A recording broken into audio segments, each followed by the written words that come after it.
All right, welcome into the Bobby Carpenter Show on this big Friday, Schlegs. Excited to be here rocking in the USA with you. You're down in Jacksonville. I mean, when is graduation for the kids? When's that? That Saturday? Tomorrow? No, it's tonight. Tonight. Okay. So Tonight. Okay. After the show, I'm playing golf, and then we're going right from the golf course to the graduation. That's what we're doing. We're going to play this Pete Dye course. It's right next to the TPC Sawgrass. And then, boom, graduation. It's going to be quick turnaround, but guess what? We got to get in and we can fit it in. That sounds like an awful lot, Schlegs, to try to get done in one day. Graduation. Dude, you're in Jacksonville. I'm guessing it's pretty hot. That sounds like a pretty terrible situation to play golf all day. Then is your graduation outside or is it indoors? No. University of North Florida is actually a beautiful campus, and it's inside. Graduating class of 615. Gonna be a while. That's what I told Hunter. I was like, guess what? Be a while, but you got a two for one.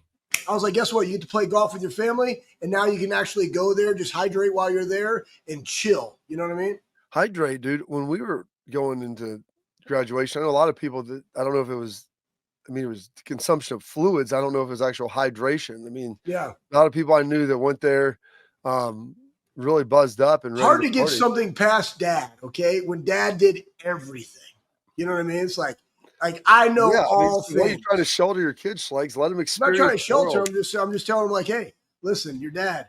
You know, I remember at my graduation outfit, I think I had like some cut off camos and a wife beater under my deal. Everybody else all dressed up nice. I'm just like, you know, hey, you know, yeah. I mean, that guy with, you know, the beer dispensing helmet, that was me. Well, I mean, there was a girl that was a powder puff game. A couple years older than me who I think just wore a thong underneath her deal and did a cartwheel on stage, you know, so Buckeyes. Charge it to winning. Charge it to winning. So I'm excited for you to have that going on this weekend and everything. Excited we've had this little nugget in here for a minute. Former Buckeye Mike Vrabel. I don't know if you're ever a former Buckeye, always a Buckeye. I went out to the one of his teammates, the Matt Light, who played at Purdue, longtime Patriot, left tackle, blocked for Drew Brees in college, and Tom Brady in the NFL. Had a great event in Columbus. He's got the Light Foundation out. They do a lot of work in Greenville and Dayton area. So I went out to that and shot some skeets. So next year you're going to have to get your butt up here. You'll be here to get you out at that. Cause it was a really good time. We had a lot of fun with it. But I want to listen to Vrabes, who was Matt's teammate for a long time. And, you know, he coached at Ohio State, head coach of the Tennessee Titans. There was a stop over there. He was coordinator, I think, for the Houston Texans. Now he's the head coach at the New England Patriots. And so it's always like you talk about, Schlegs, the investment of getting guys to buy in. And like, there's a reason why Mike Vrabel is a hell of a man and a hell of a coach. And it's because of this. So Pat, can we throw this up here? And it's up there at the top. Vrabes along for the journey. Can you pull this up and see if we can get a little nugget here of Mike Vrabel of what he's all about, Schlegs? Because he's a no-nonsense dude. Yeah. But he feeds it to you straight, and he's honest with you, and he cares about you getting better. Maybe a little rough around the edges sometimes, maybe not always like that warm hug, but he's a guy that's going to ultimately make sure that he has your best interest in mind, and he's going to get the best out of you, which I think is very important. Okay, good. Let's turn around. Let's get back to the middle. Let's get 4. Ready? 1, 2, 3, 4. Would you guys all assume this is in the middle? Okay, good. Now get you a little base. Good. Very good. Get your hands up. Open your hands up. Okay, good. Hold on. Ready? Okay. Good. You've been lifted. Everybody give him a round of applause. Sit down. So what did you just notice right there? In the 2 things we did. Anybody notice anything?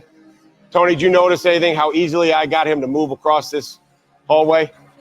And then when I started pushing against him, what happened? Yeah. We are going to be along on this journey with you guys. You understand that? And I don't care whatever's happened or how you've been coached. This is how I want to do it. Being along for the journey, yeah, I was kind of guiding him along there, pushing him a little bit, right? But I was next to him. There's a difference between being next to somebody and pushing them than sitting across from them and having some conflict. There you go, Schlegs. And let me hear your analysis of that, Coach Schlegs, of how to run an off-season program and how to communicate with your players. I think in this age where they've gotten so much misinformation or they think that there's always something better, I just look at Mickey Marotti and Frank Toronto's their head strength coach, and I've known Frank for a long time, coached for Coach Mick as well. He was at BC. He was with Vrabes in Tennessee. But what Vrabes is trying to articulate is, be in it. Matter of fact, I was on the flight back down to Jacksonville, and Keenan Bailey, our tight ends coach, he's fanatical, man. Like, he's sending me stuff about, if all else fails, fight with your brother, right? And really fight alongside your brother. It's just be along with them, be engaged. That's what Vrabes was talking about right there, right? The coach, he's guiding them. I don't necessarily know it's a hallway, maybe, the front part of the room, but he's guiding him there. And then when there's some conflict, there's resistance. That's also competitive excellence in the room. You want iron sharpening iron. So the beauty of coaching is that guys need all of those things. Not necessarily every day, but in some part of the day, they're going to need more than others. And that is the art of coaching. The art of coaching, I always break it down. The 4 I's of impact: inspire, influence, instruct, and invest. And you're going to do those, not all 4 at the same day, but you're going to do 1 on every day. And that's what coaching does. That's what being a great teammate is. And he was just trying to articulate through a visual, hey, you rookies, like, it is this. I want you to help guide. I also want you to be there to resist. I want all of these things. But it takes all of that. And we as coaches are there on this journey with you. And especially a guy in Mike Vrabel who played in the NFL for 17 years and his freaking hamstrings still look really big. He's just a big human. How's meat paws are like, get your meat paws up, boom. And his hands are just freaking ginormous. Like, he's there for you, man. He wants you to have the same type of career that he had. He's all about it, but he also knows what it takes to get you there. So regardless of how you've ever been coached in the past, right? Go with the flow. Go with us. Know that we have your best interest at heart. Absolutely. And so you buy in. And Shuggs, I know that politics can be divisive even, but you hope that everybody's got your best interest at heart. So throw this up here, Pat. This is something, we were talking to Bender yesterday about the noon games, and Shuggs was yelling at Bill as if he's the one that started this. But he is the sporting news, Bob. He has street cred, bro. Absolutely. We're going to be joined here by A Ward Sports here soon. Our guy, Austin Ward. And, he's joining the fan here. He's at Rivals. He's got a lot of stuff going on. So I can't wait to catch up with him and talk to him about this. But Ohio State representative proposed a bill that would prevent the Buckeyes from playing noon games with the exception of the contest against Michigan if they were ranked, both teams are ranked in the top 10. And I think it's like a $10 million fine. Now, I don't usually like politicians getting involved in sports, but given the fact that Kevin Warren signed a terrible deal with Fox and Ohio State has to carry the water and they get nothing else out of it other than the fact that they're playing at noon, it's not like they get a greater slice of the pie. And the Big Ten, is the one that's pushing back on them, but they don't get anything from it. And they say, hey, well, you got to be a part of it. So yes, this is Ohio State's issue right now. And so I love that the congressman's kind of saying, listen, let's see if we can put something in here and get it done. So I just want to bring this up to you guys. Okay, let's bring it up, Schlegs. So Kevin Warren, he went to the University of Pennsylvania, but I believe he got his BS. There's a lot of that with him. At Grand Canyon University, big-time football there. Then he got an MBA from Arizona State and a doctorate. I'll be dadgum.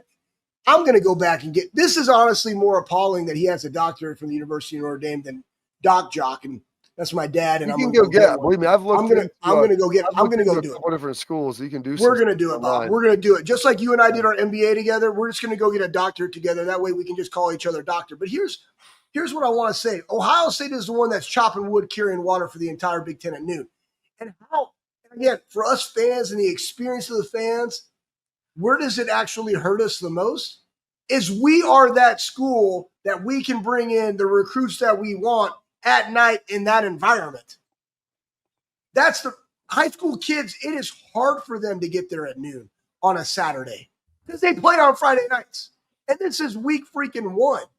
And you got a top 5 matchup with 2 unknowing quarterbacks, Arch Manning and whoever our starter is going to be, in that environment. So you're automatically giving us a competitive disadvantage by not allowing us to be at max capacity. I mean, boom, volume 11. It's Mickey, boom, crank that up, right? Volume 11. It's not even on there. You put a sticky tape. You write 11 on there. Some jock tape, We can't even do that because we have to be in this deal with Fox and chop everybody's wood and carry everybody's water. And we ourselves get no competitive advantage and no more money. Stupid. Thank you, Kevin Warren and Grand Canyon University, maybe. There you go. Well, that's exciting. So we've got A Ward Sports on deck. I'm sure he's going to have some take on the noon game. Good. I don't think we've got a chance to talk to him. Last week you were not on. It was just me and Austin, so it was a good conversation without your nonsense. But I didn't get a chance to talk to him really about the James Franklin whole bit yet, of everything going on there. He always has some great takes. A Ward Sports is in the hopper, ready to go next. But first, parents, athletes, protect what matters most with Export Mouthguard, trusted by professional athletes and designed by NHL team dentists.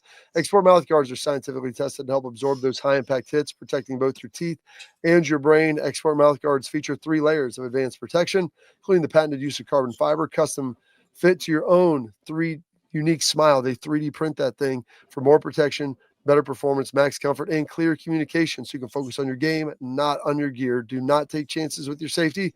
Go visit exportguards.com/Bobby to save 15% on your order. Export, protect what matters most. A Ward Sports coming up next.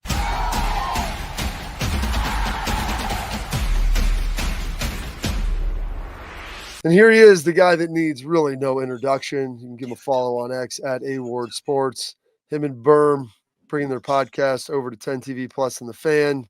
He's still doing great things at Rivals. I mean, he's a man of the people. Look at that ginger. Fan. He's the best.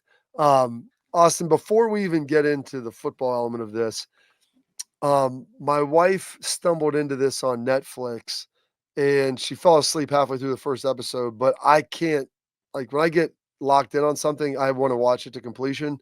Yeah. Have you had a chance to see the WWE Vince McMahon Netflix special that they put out? Sure have. In fact, I've been through it twice already, Bob. Of course. It's because the first time it's like they throw so much at you at once. It's almost overwhelming. And I lived through a lot of it, and I've been, a wrestling fan pretty much my whole life, professional wrestling, not the very skilled pursuit that Schlegs is probably more familiar with. But you miss some of the details that you go through. So yeah, and especially because I wanted to binge all the way through it. So I took a little bit more time the second time through. And it's funny because it's like Liberty has become a huge professional wrestling fan, my daughter, but this is not something that she can watch. No. And she likes to watch Raw, SmackDown. We went to the Royal Rumble, went to SummerSlam last summer. She loves all of that. She's fully into it. Allie doesn't like watching those shows, but she loves the documentaries. This is the part that I get into. So I kind of get to piece it together as we go through, but it's a remarkable documentary. It's crazy that the timing went through with that. I'm curious, and maybe I'll get more of your thoughts of it some other time. We don't have to take up our whole show talking about Vince McMahon and WWE, Bob, but I know that your kids have dipped the toe in a little bit as well. But I think it's really well done, and some of it is really also quite sad considering what has transpired there. So I haven't seen, I've watched 2 each night. So I'm going to try to watch 2 more this evening, finish it out because like you said, the timing, I guess they have hundreds of hours of footage that they kind of just stopped the project because of everything that went down with Vince and him stepping down. But it was a great history because I kind of dove in. I mean, I knew who Hulk was and everybody back in the day. And Andre the Giant. Oh yeah! But I kind of got in with like the Nitro and all of the guys going to WCW, and like that was it. And so seeing the back and forth of how all that went down is pretty crazy. And it's it's capitalism at its finest. Exactly. I told my wife, I was like, Wolfpack and Too Sweet. I mean, it was a big deal. I mean, they were crushing it for a while, and then all of a sudden, WWE with Vince becoming the heel and Stone Cold kind of save everything is where I'm at now. And speaking of save everything, I mean, we've got Slags and I were just talking about prospective legislation, which I'm sure probably won't get passed and even go anywhere, to try to counteract. Hey, bro, you know somebody, Bob. I do. You know a one lieutenant governor. Like, I don't know if get Tress, him in the hopper, bro. Like, Tress, listen. I know we got education, but like, this is Buckeyes. You know, like, let's do something here. But it's just the noon situation is almost unbearable. I know Ross is trying to work on it with Ryan, and they're trying to figure something out. But just that Ohio State has become the water bearer for the entire conference, more or less. And the addition of USC and Oregon don't help because you're not making those games at 9 a.m. Right.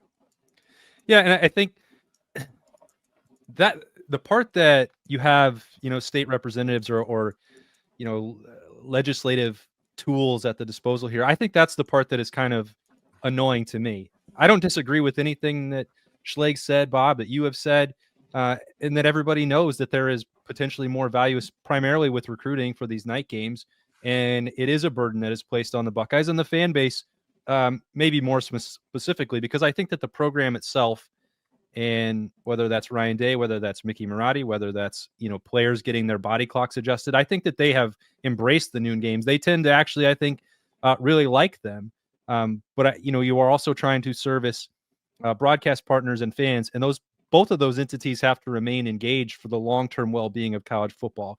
And that's a difficult balancing act. And I'm not saying any of that to justify what's happened here or to say just get over it, because I don't think that that's the outcome that anybody needs to take.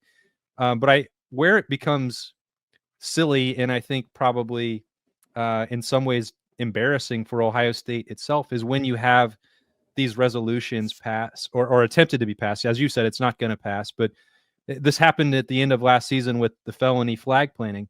The Buckeyes didn't ask for any assistance to do this, but when you see the headlines, when you see the talking heads in the debate shows pick this up, they won't say this person who knows that there's no likelihood of this being passed, created this resolution for the fans to score political points for whatever reason. Ross Bjork, Ryan Day don't want this. They didn't ask for that assistance from the legislators. They didn't ask it from the state house or anybody else. So the way to get that done is when you have a chance to go sit down contractually with Fox, with the Big Ten, and that's still several years away. I understand the frustration there, but right now, if you want this to go through the government process, it's going to immediately run into a brick wall because those contracts already exist.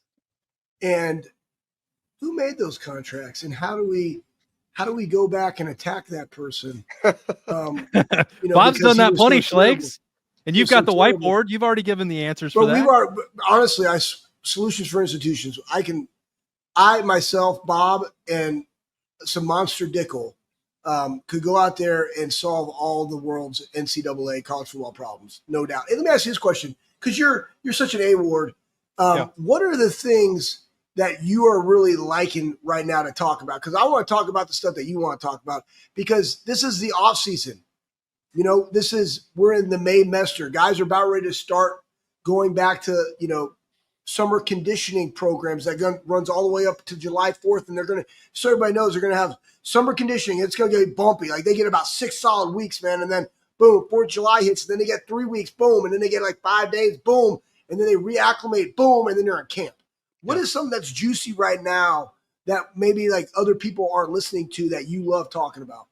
I just love talking about the Bucks, Schlegs. I mean, I do so terrible. I'll give you something then. But look, here's the real deal. I mean, at this time last year, Berm was talking about how exciting it was going to be, and that Jeremiah Smith might be the face of college football by October, by November. And it did happen. But at that point, it was like, well, okay, well, what are we basing this off of? Because I do think that this summer period, and what I like to do, so Berm is covering those June recruiting camps, and the coaches are all out there, and then the current players are out there. They're in the midst of those workouts, and I don't think that we've historically paid enough attention to how much those guys can change. So when Jeremiah Smith earns an Iron Buckeye Award going through these summer workouts, and you know how difficult they are, both of you guys do. You've been through them yourself, and then Schlegs, you've helped implement them and coach them and bring the most out of these guys. That was sort of the period where you watched him. He was already impressive physically, but tracking the way that all of them are changing their bodies physically over the summer, it kind of gets lost in the shuffle. But college football is a 365-day-a-year thing now. So once you get into this next phase, I am more interested in it than I have ever been because I'm seeing the results show up more than I ever have. Well, they're coming out of spring. Who would be that guy? Like one guy that caught my eye was like James Peoples' body, you know, like, but who else? Like who else from, like what other position, what other guy like Brandon Ennis? I remember when I saw Brandon Ennis is going to be a dog here in the slot this year. I truly believe. And then like the Mayan Grahams of the world, who else caught your eye of, man, this guy came in and completely has transformed all in on the Mickey Marotti plan. Like who's that for you? Yeah. So sometimes we have a tendency to just latch on to the next shiny new thing because there are so many 4- and 5-star recruits. Malik Hartford was one of those guys, Schlegs, and he had a training camp 2 years ago as a true freshman that was turning everyone's head. That sort of fizzled out. The experience was up and down for him. He had the one play in the game that didn't go his way. It was rough. He's faced that adversity. He dealt with injuries a year ago. I know for certain that the coaching staff and the strength staff thought very highly of what Malik Hartford did as he responded and is looking towards that bounce back here. So when you're looking, I'm excited about Jalen McLean too. And obviously you have Caleb Downs, but I feel like you're in the middle there where Malik Hartford's maybe not getting the attention that he deserves at this moment. We're going to take a quick little break. We got more with Austin coming up next.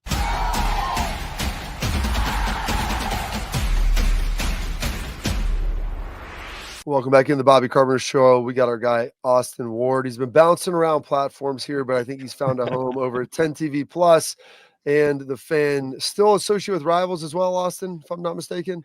Yeah, there's more, going on there. The shifting sands of my life over the last 7 weeks on 3 acquired Rivals. So that's all in the works. Don't know exactly what's going to transpire there, but could be an opportunity with the folks over there at Letterman Row and Will Crawl and Shannon Terry, who I've known in the past, and spent some brief time there. Obviously built Letterman Row, and both of you guys helped us out a lot back in that day, but maybe there will be some joining of forces there as On 3 and Rivals come together. We'll see how that transpires. What was old is new again. So excited to kind of see your endeavors. I know everybody. Time is a flat circle, Bob. It really is. And one of the guys is like a real smart, real smart saying. Jim Knowles, real smart guy. And, you came on last week when Schlegs was in Indy, and it was kind of right before the Jim Knowles, proclamation, I think, happened, where he was talking about, the timeline of events and everything that kind of got to him. And so it's kind of been discussed over the last week. And I know we've talked about it before, but it's the first time he kind of went public with it. And do you think that was a wise move for him to go public and kind of talk about that? I don't know if he was trying to justify his decision, garner some sympathy. It just it seemed a little awkward given that Ryan Day has been very silent about the whole situation. I don't think, Bob, that is how I would have handled it if I were in Jim Knowles' shoes, which I'm not. I don't think that is what I would have advised if I was Jim Knowles' agent, which I'm also not. So that would be my own personal opinion on that, because I don't think that he came off very well in this interview. When you are preparing, now you knew this, I knew this, we talked about this. Like everyone was pretty much aware that Jim Knowles was working and trying to get a contract extension and a raise accomplished before the national championship game. But it was, not something that was really coming out of Jim Knowles' mouth. Ohio State was not addressing it specifically. So if you wanted to source that, it was not anyone on the record saying that this was happening. Now Jim Knowles is coming out and saying, yeah, hey, that part is true. I was trying to get a raise done before the national championship game. My mind was maybe not fully on that game. And kudos to him. If he balanced his time well enough, which he did, the Buckeyes did beat Notre Dame. They did win a national championship. But to me, that would have been the optimal moment to have your leverage. And I think that some of the negotiation process had been soured by the fact that Ohio State was asking players, if you have a portal decision to make, if you want to renegotiate your NIL opportunities, your contracts for the future, let's try and get this mission accomplished. And then we promise we'll handle that for all of you after the year. So the players are by and large honoring that part of the deal. And then you have the defensive coordinator who seems to be taking a very different tact and is calling James Franklin like hours after the national championship game while the celebration is still ongoing in Atlanta for Ohio State. They did come back to the table. I know for certain that there was a contract offer, and Jim Knowles talked about this as well. it was very lucrative. When you subtracted the buyout from Penn State down to what Ohio State was offering, the money was essentially the exact same. So I don't know.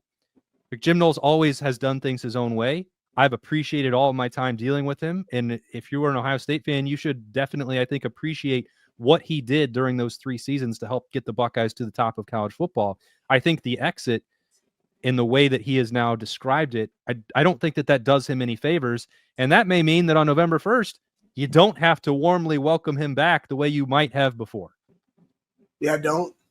I mean, he was sliding into people's DMs, like, hey, bro, like, look at what's up, man? You want to hook up? I just won a national championship. And to me, what really soured for me when I heard everything about it is it's the same thing with the Hendrickson contract, right? It's like, just go finish the year. Let's talk about it. Let's honor it. Ohio State did. And again, in the midst of it, what is going on in recruiting and people trying to poach your guys and talk up to your guys in the midst of trying to make a run. And then to just add fuel to that fire as a defensive coordinator or a coordinator in that position to talk contracts before we won the national championship. You don't even know if Ryan's job is safe at that moment and we don't win a national championship. I mean, that was the real talk. Like literally 2 weeks prior, it's fire him and bring in Brian Hartline to run it to get experience. Like that was the verbiage that was going around Ohio State football on the doomajig. You know what I'm saying? So it makes no sense. Let me ask you this. Who's our rival right now? This was the thing that I saw it popped on there. It's like in this era, obviously Michigan, they're a rival. That is it, right? Always the game, best game in all of sport, best rivalry in sport. Who is it now in the Big Ten, and who is it on the national stage? Austin. Yeah, I mean, I think it's a great question, Schlegs, because Penn State will tell you that they are unrivaled, and Ohio State will tell you that there's only one team that matters to them, and they only give out gold pants for one opponent. So, I mean, the game sets can you on the have side. multiple rivals? Can you have multiple? I mean, is that like a girl? Like, can you have multiple? I think you should only view one as the be all end all. If you start dividing it up into pies, I think it becomes tougher to focus on that. Like Tennessee, when I covered them, Schlegs, they were split multiple ways. They had the third Saturday in October with Alabama. That was a priority to them, but Alabama cared more about Auburn. They had a rivalry with Georgia. Georgia cared more about Georgia Tech. Vanderbilt wanted to be Tennessee's rival. They were the little brother in the state, and they couldn't even hope to compete in football. So it was like they were a man without a true allegiance there to any one true rival. And I think it is important that Ohio State has one in Michigan. I think when it comes to the next conversation, the most competitive series since I've been covering this team now 13 years, and at least consistently competitive, setting aside the bragging rights with Michigan, has been the Penn State series. Now, the results have still been pretty lopsided, but if you look at this with, especially in a world where maybe Michigan is facing a postseason ban and might not be involved in the Big Ten race or the college football playoff race, this is a year where I've already felt a lot of seasons that the most important game in terms of overall landscape for Ohio State is beating Penn State. And I think if you add in the subplots where people are putting Penn State as a preseason number one, you have Drew Auer, you have Jim Knowles there now as the defensive coordinator. I think that Penn State becomes much more prominent here for Ohio State, at least this year. And it doesn't mean that it's going to ever become a true rivalry, that there's going to be a trophy for it, that there's going to be jewelry for it. I'm not suggesting any change like that. But once you factor in all the other competitive aspects for this season, I think that Penn State becomes the one that you circle. All right. One more, since we mentioned Penn State, about the Jim Knowles situation, James Franklin. And I don't want to say that Ryan was turning the page, but he hadn't gotten his new deal yet. And if I'm him, like, you'll get your new deal after I get a new deal. Right. With the way Jim Knowles was handling that, and I think you and I had talked about this, that Matt Patricia, I don't know if, I thought it was just going to be kind of a tag team with Guerreri and Tim Walton, but Matt Patricia coming out of nowhere. Do you think Ryan, and this is sheer speculation on my part, do you think he had an inkling that, hey, maybe Matt Patricia might be a better fit for our culture of what we're doing here, and had him kind of on the back burner ready just in case? I think, Bob, that, and no one has told me this, so it is a little bit of tea leaves and speculation. Yeah, that's why this is wild. Do it. That's why we're talking. Speculation here, Austin.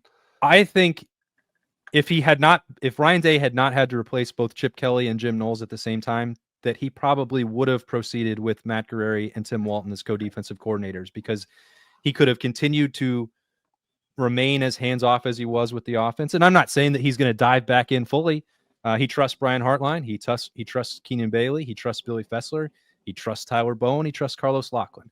But the fact that both coordinators had to be replaced is pretty significant for Ohio State. And I think, and I don't know if Ryan Day would dive down this path or follow this thread with us, but I think that became a situation where he needed to shift gears a little bit and go back to having a head coach of the defense where he wouldn't be involved in that. And I think he believes that Matt Patricia can handle that. So I don't know if you would join me in that wild speculation or not, Bob, but I think that may have had more to do with that and Matt Patricia being available in an option than I would have thought on January 22nd.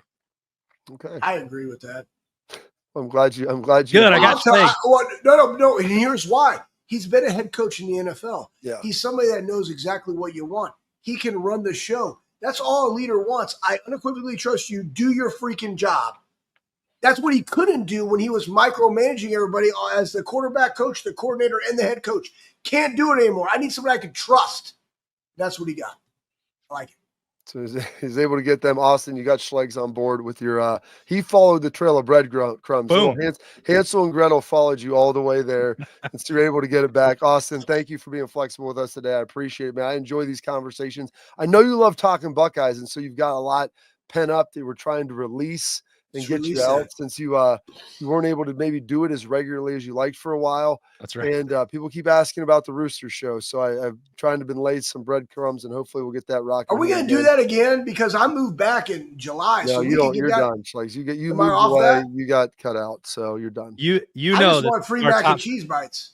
We all do. You know that's the top priority. I miss those Mondays at Roosters. Missed having you around for a long time there, Schlegs. But we had Bob and Jay-Z picking up the slack as much as they could. They didn't eat as many mac and cheese bites, but they did the best that they possibly could. Maybe mozzarella sticks. They can handle that. Exactly. All right, Austin. We appreciate the time, sir. Keep doing a great job. And I know everybody's excited to start hearing from you on a regular basis again. Appreciate it. See you guys. A Ward Sports on Twitter. Give him a follow there because he is awesome. All right, coming next, we got our headlines. But before that, I want to tell you about our friends over at Backer. Premium products. They're fantastic. The windbreakers are great. The cold gear is phenomenal. It's bckr.com. Go check them out. Founded to make better quality fan gear. They want to give you get you the stuff like the shirts or the coats that you hunt in, the hats, the fishing, the golfing, all of that high level apparel. The coat, which I only got to wear one time, thankfully, because it hasn't been that cold. The winter coat is fantastic. The rain coat has been tremendous, and their pullover is awesome. Protective, lightweight. It's got UV protection in it, patented technology all throughout. Unbelievable experience when you buy their stuff at backer.com, bckr.com. Portion of those proceeds go back to Ohio State student athletes. So go check them out and use promo code all caps Bobby when you check out for free expedited shipping at backer.com. Headlines coming up next.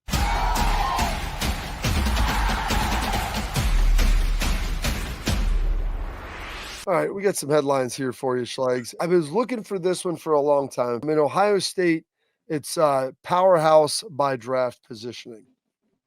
And a lot of people claim, their DBU, linebacker U, quarterback U, running back U, whatever it is.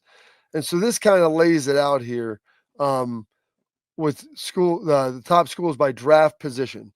And so you look at this, Ohio State, they have BIA, which is defensive backs. Best in America.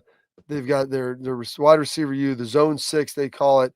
You can say linebacker U, Schlegs, myself, James, AJ, Ryan Shazier, Matt Wilhelm, Raekwon McMillan. I mean, dudes aplenty that have been drafted there. Defensive line, you look at the D ends that they've ultimately had. Chase Young, Sam Hubbard, the Bosas, Tyquan, tons of dudes as well. And so you look at this, and Ohio State's got 3 of these all on the defensive side of the football, Schlegs, and then they're splitting the wide receivers. That's terrible. with LSU. Well, LSU's got a lot of wide receivers in the league. I know that too, but like just the run of like first rounds and consistency. I understand that. They You're have talking- Jamar Chase. But it's and- also, you know what, this goes back to the 2000s because it's been hot, but like they still had, you know, Michael Jenkins and you had Gonzo and I Ted get Ginn it. and Santonio. Like those guys were all first round draft picks, you know, I the Super Bowl understand. You champ. could argue that the two best receivers in the NFL right now are both from LSU. So they're both on that national championship team with Joe Burrow. So they've got some really talented dudes. But Ohio State's had a lot of volume. They've had a lot of first round picks, and it seems like they've had a first round pick like every year for the last 4 years, or 4 over 4 years, or whatever it is. And then you got Michael Thomas in there as well. Chris Carter's not from before 2000, Pat. Thank you for throwing that in there. It's okay. But Michael Thomas, who was a second round pick through 4 years, I mean, he broke some of Reggie White's records while he was healthy and everything. So you got DBs, you got DNs, you got LBs. The defense is covered, and we take a lot of pride in that. You've got the obviously the wide receivers as well. And Notre Dame coming in strong with tight ends and O-line, which I always thought tight ends, like all the good tight ends, it seems like in the NFL, not all, but most are from Notre Dame. And then the offensive line here. But it's crazy when you look at this, Schlegs. You've got Bama, you got Notre Dame, you've got Ohio State, LSU splitting them, and then USC's got like half the quarterback. I mean, it's so crazy how compact that is. Yeah, development. You know, and I think it's also everybody that's out there like kind of takes for granted one of the development of those people to go out there and like that draft of whatever that thing symbolized. So the development, that's why it says developed here at Ohio State, but also just how difficult it is for a university to put out the talent that they do. I remember the 2004 draft, right, Bob? Like there was like 14 guys of ours. And our draft, I think we set or tied a record for the most first round draft picks, of which you were a part of. And I think we had 9 guys drafted that year, but the consistency to be able to do all those things year in and year out, it's 25 years that they're talking about right there. It's a lot. So, you know, kudos to that, but there's a lot of great players that can also come from nowhere, but it's cool to see. Again, all this to me, every time I see stuff like this, I'm just like marketing, right? Like feed it to the guys that are coming in, which is also why we need to play more night games so we can get those recruits to Ohio State to see the experience, you know, see the environment, experience it. But it is a special place to be from. Absolutely, Schlegs. Well, we're going to wrap that up as well. Those are headlines brought to you by our friends over at Lake Spur Marketing. Schlegs, full service ads agency built on trust, strategy, performance. They do a great job. They've got the experience that you'll love. 100 years of marketing experience. Lake Spur eliminates the waste. They deliver on budget. Their team is going to shield you from the unwanted outside noise, the cold callers. They let you do what you do best, which is work on your business. They don't chase clicks. They build partnerships. Lake Spur Marketing. The proof is in the partners. Coming up next, we got our tailgate talk where we answer your questions. Coming up next on the Bobby Carpenter Show.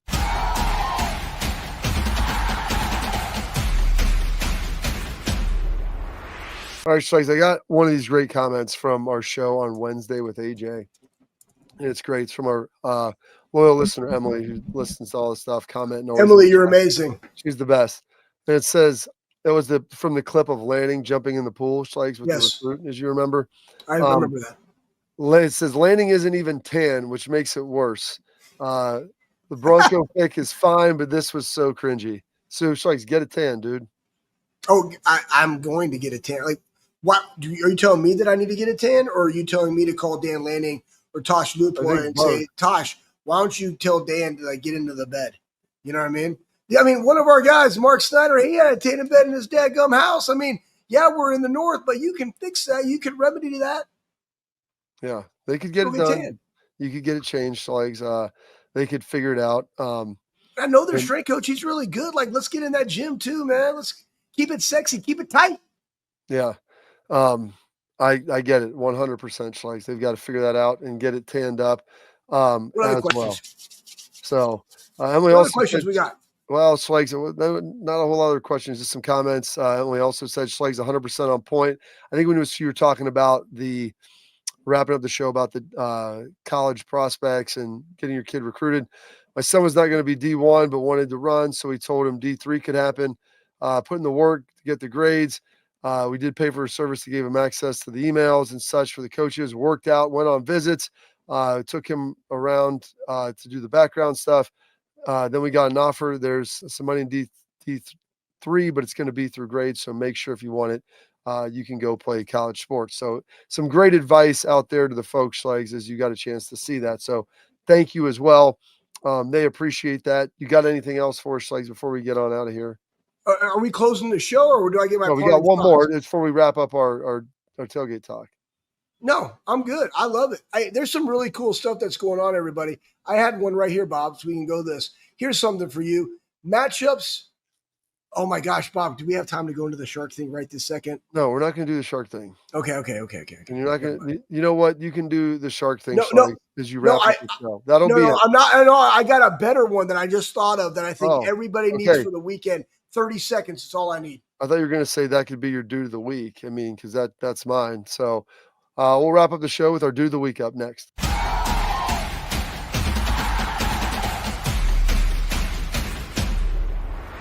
All right, Schlegs, you got your 30-second wrap up before we show my Dude of the Week. Well, my Dude of the Week is going to go right into this. And again, you just love being around family, and we're celebrating. My Dude and Dudette of the Week are my two children, Hunter and Faith, because they're graduating high school.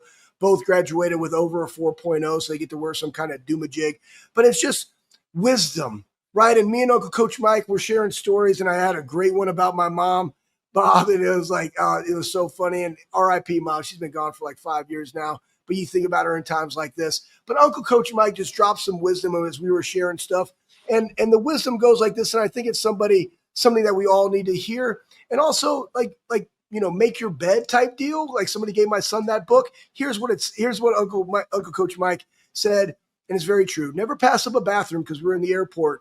And as we're discussing this, hey, man, I'm over 50. Guess what? Never pass up a bathroom, never trust a fart, and never waste a boner. So, again, my two kids, Dude of the Week, Dude and Dudette, but Uncle Coach Mike, solid advice, sir. That's great. Well, here's my Dude of the Week. So, when you can survive a great white shark attack, that's when you know you've done something. It's pretty impressive. You think you're getting in the cage, but you're getting into someone else's realm. And you always got to be careful what it looks like. And you're in Mexico. So here's a little cage diving with some sharks. You see them diving on in there. Person's in there. Sharks trying to get in there. Oh, hitting against the side. Hold on a second. Let's wait and see what happens. Holy smokes. Guy throws his hat. Do I get in there? Probably not. Oh, shark's coming out of the cage now. So got inside. Look how big that shark is. I'm thinking that's like a probably 14-foot great white. Like not crazy big, but big enough. Maybe 15. And so I'm thinking that person's dead for sure. Like there's zero chance anything's going to happen. I'm waiting for just a body to float up. They're sticking the poker in. What are we going to do? Because they're sure as hell I'm not getting down in there after watching that. Hold on, Schlegs. Dude of the Week. I don't even know who this guy is. It might be a dudette. Who knows? Surviving, coming on out of there. All their limbs attached, arms and legs ready to go. That's it for today's show. Stay locked in. We'll catch you on Monday here on the Bobby Carpenter Show.